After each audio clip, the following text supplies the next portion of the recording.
Hi, welcome back to Kalike with yet another episode on vectors, scalars and vectors. So what are we going to cover in the session? Today in the session we'll pick up some interesting numericals on vectors. The very popular the rain and the umbrella problem with the boy holding the umbrella in a particular direction so that he protects himself from not getting wet. You know, it's a very popular problem that you come across in most of the physics, numericals or any entrance examination question. It could be NAPLAN, HSC, or it could be your KCET, NEET, or any other exam for that matter. So, so we'll cover that and then we will understand how to resolve any given vector both in 2 dimensions and also in in 3 dimensions. So without wasting any time, let's get started. So the beginning, we are going to pick up this popular rain and umbrella problem. Let's read what the problem says. So the problem says something like this. Rain is falling vertically with a speed of 35 meter per second. So rain is falling vertically downwards. So this is how the rain is falling. Let's write the scenario here. So rain is falling vertically downwards. This is the direction. Now if I have to write the direction of the rain using vectors, this is going to be the direction of the rain. Okay. So with a velocity, what is the velocity of the rain? The rain velocity is given to be 35 meter per second. Noted. Okay. Now, so this is the rain that has been falling. Now what is happening? After some time, wind starts blowing after some time with a speed of 12 meter per second from east to west direction. So you need to know directions first. So this is east, this is west, the above one is north, this one is south. Right? East to west direction, so the wind is blowing in this direction. This is the direction of the wind from east to west. So wind starts blowing in this direction. This is wind. So what will be, how will be the rain, what will still rain be, falling in vertically downward direction? Certainly no, it won't. So what will happen, since the wind, due to the effect of the wind, it starts also falling in east to west direction like this. So this will be the direction of the rain. So if you draw the vertical, you see that if this is the rain also makes an angle theta with the vertical axis. What does the vertical axis represent? The vertical axis represents with the original direction of the rain. Now this is the resultant direction in which the rain is falling. This was the original direction of the rain. So now what does it say? In which direction should a boy waiting at a bus stop hold his umbrella? Now imagine there is no roof on the bus stop. So the boy is holding an umbrella and he has to stand here. Initially he was holding his umbrella just like this, right? Because it was falling vertically downwards. Now what he has to do? He has to tilt his umbrella in this direction. Right? This is how he has to. The umbrella also makes an angle theta because with the vertical direction of the rain. So you have to basically find out this angle theta. Now before that, let's represent. So this is the direction vector. This is how you write vectorially the direction of the velocity of the rain. So the velocity of the wind will be written in this direction. That is VW. This is VW. Let's write it here. Velocity of wind. And it is given to be 12 meter per second. Okay. Now how do I find the resultant? In order to find the resultant, let's complete the parallelogram. So I draw lines parallel to both VR and, right? We draw lines parallel to these. Now this will be the resultant vector. So this is going to be the resultant vector. This is also in the form of triangle of vector addition. First vector, second vector arranged in head to tail fashion. So the resultant vector starts from the tail of the first vector, ends on the head of the second vector, which is the triangle of addition. And from triangle of addition we have r square is equal to velocity. If this is VR square, what will this be? This is parallel to this, they are equal. In a parallelogram the sides are equal, opposite sides. So this is also VW, so this is VW. So you have VW square. So you are squaring this and squaring this to find this. And that is also your hypotenuse, Pythagoras theorem. So R will be equal to square root of VR square plus VW square. What is VR? VR is given to be, velocity of the rain is given to be 35 whole square plus this is going to be 12 square. right? How much is 35 whole square? 35 whole square is 1225. Use your calculator to find the answer. Okay. And now I know the value, so I have written it directly. If you have calculators, you can do it. Then R will be equal to square root of 1225 plus 144. 5 plus 4 is 9. Then you have 2 plus 4 is 6. 2 plus 1 is 3. So that will be 1369, which is nothing but square root of 37 whole square. So this can be written as, how do you write the square root? 37 whole square divided by, multiplied by, you have, the square root can be written as half. So 2 and half gets cancelled, you get 37. So the value of R is 37 meter per second. How did you get this half? Square root can be written as 1 divided by 2. So you have 2 already here, another power. So this is nothing but multiplication. So 2 and 2 gets cancelled. What remains is 37 meter per second. So now the velocity of the rain has also changed because of the effect of the wind. That is something you must notice. Okay.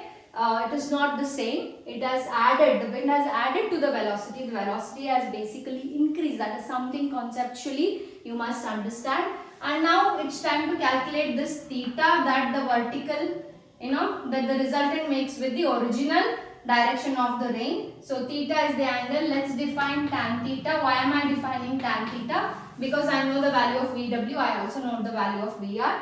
Tan theta is opposite side by adjacent side. Opposite side is VW. So you have VW divided by VR. How much is VW? VW is 12. 12 divided by, this is 35. So if you have calculator, calculate it. Then this will be 0.341. Use a logarithmic table or a scientific calculator to calculate this. 0.341 is nothing but tan of 19 degrees. So tan inverse and tan gets cancelled. Theta will be 19 degrees. So he has to potentially, now the boy was standing earlier like this because the rain was falling in this direction. Wind started blowing in this direction, making the rain also follow the direction. So he basically has to hold it like this so that he protects himself. So it is, he's making an angle of 90 degrees with the actual direction of the rain. Vertical actual direction of the rain before the wind started blowing, right? So he is holding in the direction of east. He has to hold at an angle of 19 degrees due east. That is something you must remember. So due east is a must. So you are telling the angle as well as the direction. That is how you define a complete vector. So I hope this problem was clear and you enjoyed solving it with me. So let's get started with the resolution of vectors. It is very interesting. Let's get started.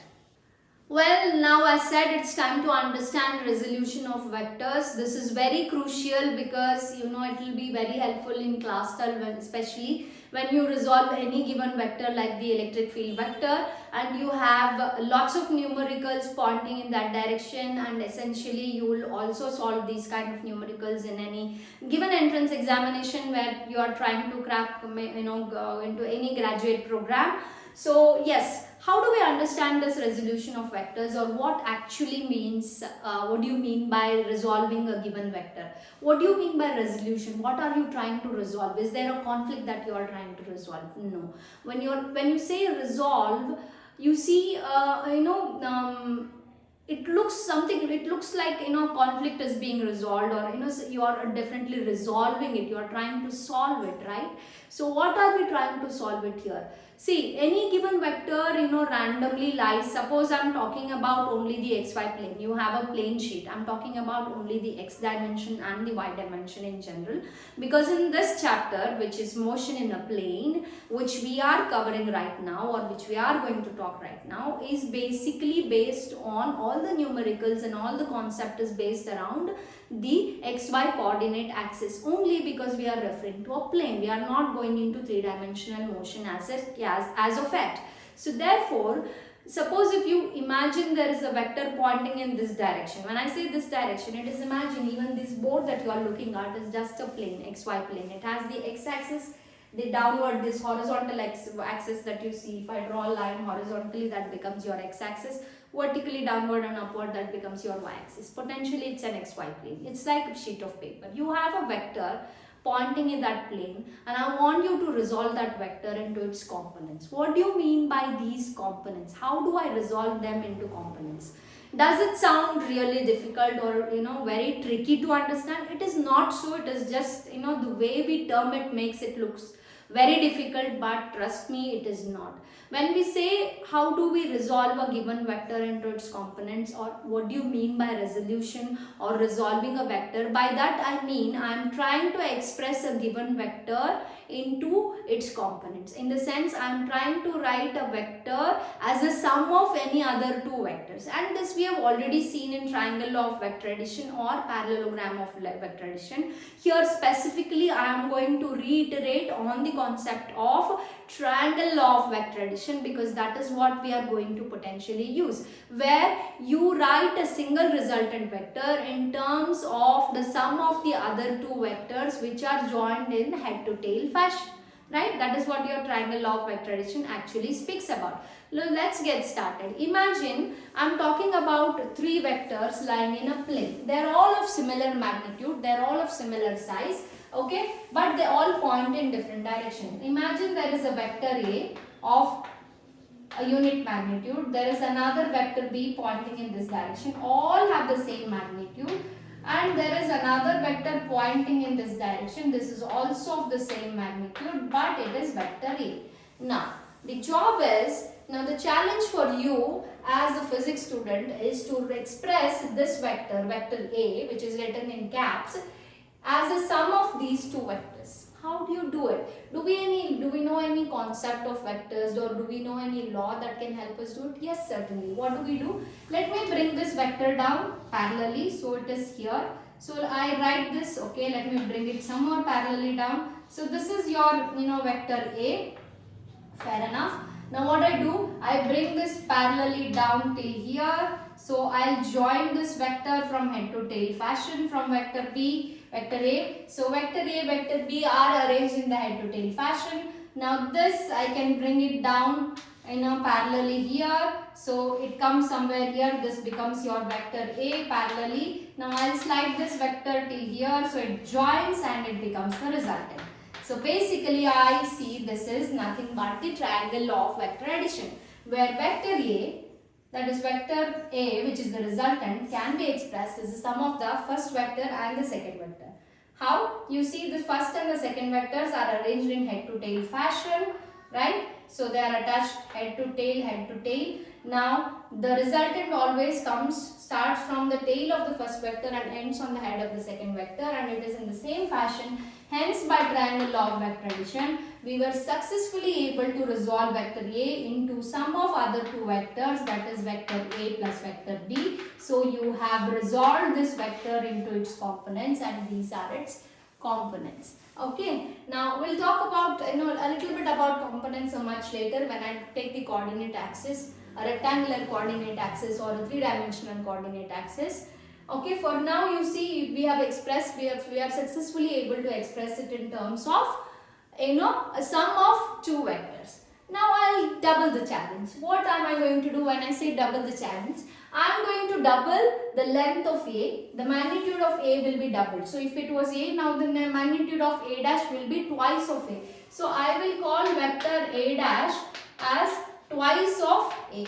So I have to definitely double the length. So this will be the length of vector A dash.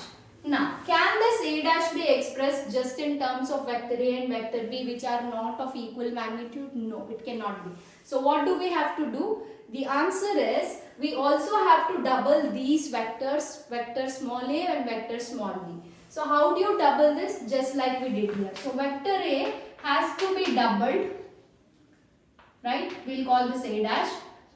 And also vector B dash, the new vector, also has to be doubled, where 2 is just a real number or a scalar, right? It only has magnitude. Now this 2, I will call it as lambda. You can call lambda takes the value of 2. So you can write it as lambda A and lambda B instead of just plain 2A and 2B. So you can just replace it as lambda A and lambda B, where lambda takes the value 2, which is just the value of a scalar or a real number. Now let's express. So what do you do? So this was your, it's the same thing, you slided it down parallelly. This is vector A. Arrange vector B head to tail fashion. This is, A dash and with vector B dash.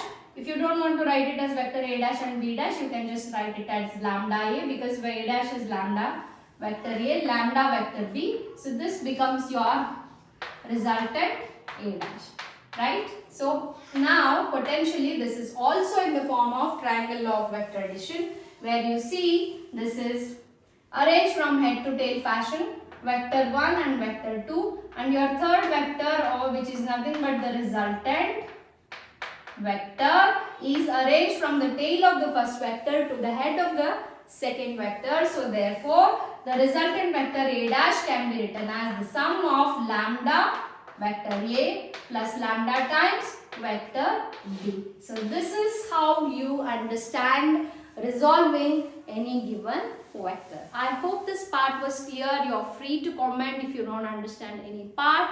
I'm more than happy to make a video on it. Well, now it's time to understand, are there any other ways when it comes to resolution of vectors or resolving any given vector? Yes, there are certain ways. As I spoke earlier, we resolve it into its components, and we did not try to understand what its components mean. We only understood there were 3 given vectors and you are able to express a given vector in terms of the other 2 vectors. But when it comes to resolution of vectors, if you have a vector pointing in a certain plane, let's understand now. Suppose I have a vector A pointing in this xy plane, okay? So there is a vector A pointing in this xy plane. Now I have to resolve it into its components. So what do?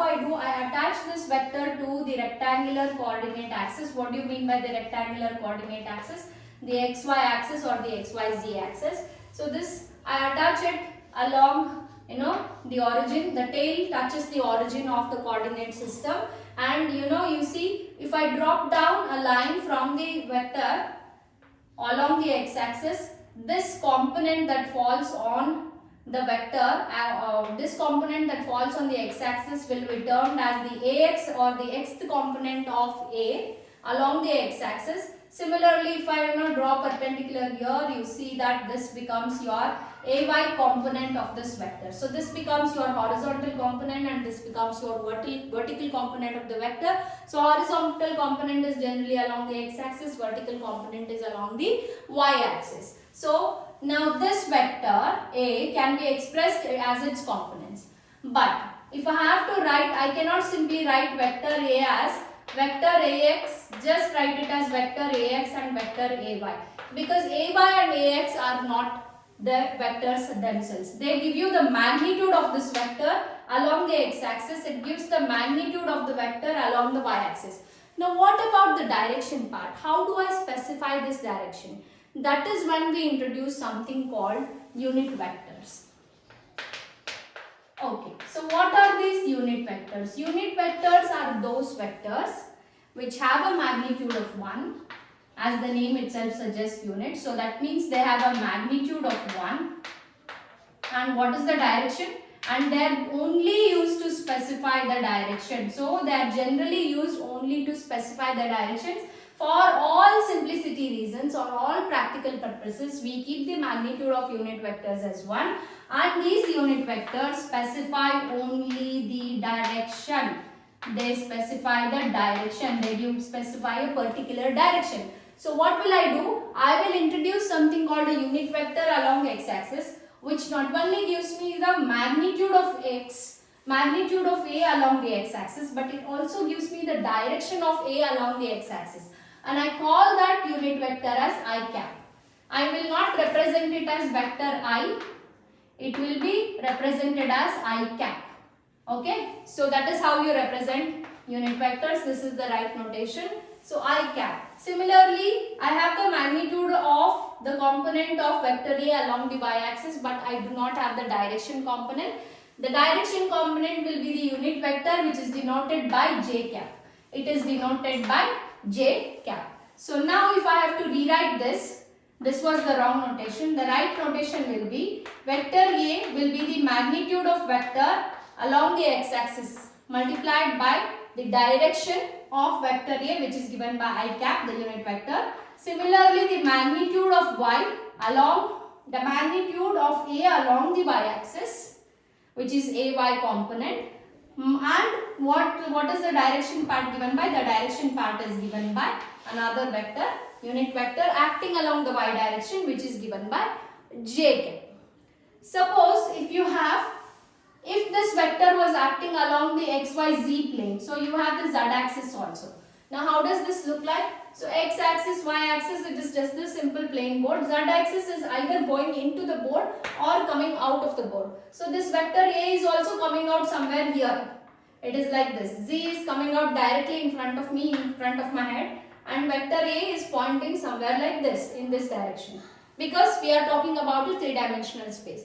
In that case, it will also have a component of z or z along the z-axis or the z-axis, and the unit vector, the direction of that vector is given by k cap. So they are all I, j, k. I for x-axis, j for y-axis, and k for the z or the z-axis. So in such cases, in three dimensions, you can write as component of vector A along x-axis, the magnitude of A along x-axis, into its unit vector, plus component of A along the y-axis, which is the magnitude of vector A along the y-axis, into j cap, plus component of vector A along the x-axis, along the z-axis or the z-axis, or the magnitude of vector A along the z-axis, multiplied by its direction, which is k. So this is how you represent any given vector, and this is how you resolve a vector into its components. Components in the sense,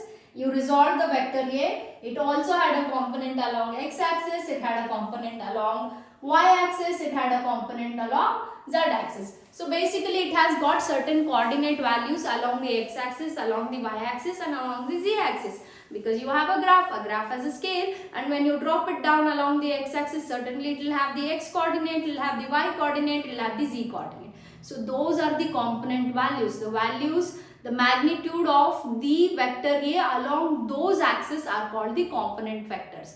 If you want to call it as vector, you will also have to add the direction, which is given by your unit vectors, like I cap along the x direction, and j cap along the y direction, and k cap along the z or the z direction. Now this is how you resolve any given vector into its component. I hope this part was clear. This is very crucial because you are going to represent or write most of your quantities in vectors when it comes to class 12 or entrance exam numericals. So it is essential that you understand these concepts of resolving vectors, resolution, how do you define theta, how do you specify a given direction, what do you mean by a unit vector, what do you mean by a component, right? All these are very crucial because these are crucial when it comes to writing any entrance exams when it comes to graduate programs.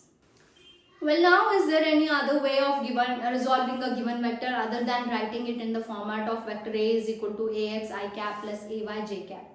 Yes, certainly there is. Now let's first try to understand how do we do it. Suppose you have any vector along the xy plane. So this is the vector and I call this vector as A. So you have the coordinate x and y plane. This is the origin. Okay, sorry. Yeah, this is the origin, this is x-axis, this is y-axis, this is the origin. Now let me scale this 1, let me scale this is 2, and let me scale this is 3. Okay, let me write it till here. And suppose let me, so therefore if you drop it down till here, this becomes your Ax component. So what is the value of Ax? It is 3.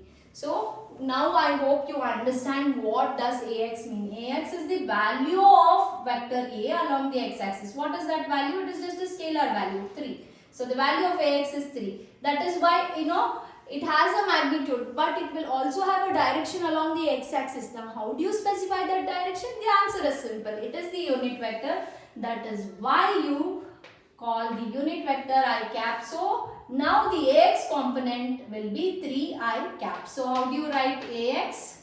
Ax value is 3. So if you have, so remember this, okay? The direction is I cap, which is along the x axis. Similarly, let's draw perpendicular onto y axis. This becomes your Ay. Let's see, this is 1 and this is 2. So what is the value of y, a vector a along the y-axis, it is just 2. So it will have a unit vector called j cap along the y-axis. So it is your j cap. Now how do I write vector a? I know vector a can be written as ax into I cap plus ay into j cap. So what is the value of a? Value of a is 3. 3 I cap plus 2 j cap is your vector. I hope this is pretty clear, and now you really understand why we used unit vectors, what was the need, why can't we write arrowhead on ax, because it is not a vector, it is just a scalar, it is just the coordinate value along the x-axis and along the y-axis and the z-axis. So when you have a vector, you also need to specify the direction. So how do you specify? Simple. Use a unit vector that points in the direction of that axis. Don't give values to that vector. So make it 1. So whatever you multiply, you get the same value. So it has a magnitude of 1. 3 multiplied by 1 will be 3. 2 multiplied by 1 will be 3. And I and j gives the direction. So that is why we introduced the concept of vectors, unit vectors, in order to specify the direction only in particular. Right? Now, how is the other way we can represent these vectors? So what I will do, I will draw it again. Vector A, this is along the x-axis, this is the origin, this is y. Now this makes an angle theta with the x-axis, right? So this is your ax component and this is your ay component. Parallel to it, this also is ay. They are equal and opposite. Now let me define cos theta. What is cos theta? Cos theta is the adjacent side divided by the hypotenuse side. So what is the adjacent side? Adjacent side is ax. Cos theta is ax divided by the hypotenuse is vector a. So what will be ax? This implies ax can be replaced as a cos theta. Similarly, if I define sin theta, what will it be? It will be the opposite side, which is ay, divided by the hypotenuse, which is a. So if you cross multiply, this implies ay is nothing but a sin theta. So what you could do is, if you know the value of theta, if you know the value of a, you can calculate ax and ay components. You could do, or if you have a graph and you know the values, you can directly write them like this. So if I replace, there is another way of representing vector a. Vector a will be ax cos theta, a cos theta I cap plus a sin theta j cap, right? What I have done, I have just replaced ax by a cos theta, ay by a sin theta in this following expression. So that is another way of representing a given vector into its vertical and horizontal components. Well, now you see that ax is a cos theta. Now depending on the values of theta, the values of ax can be positive, negative and 0. How? Suppose, okay, let's see that. So you have ax is equal to a cos theta. So cos 0, if I put 0, it will be cos 0 is 1, the value is maximum and positive, right?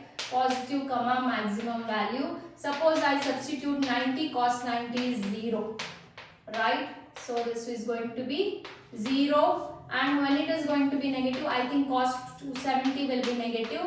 So you will have minus a, so it can take value. Similarly, you do it for sin theta also, for 0, 180, for 90, right? For different values, it can take negative, positive and maximum values, and also 0.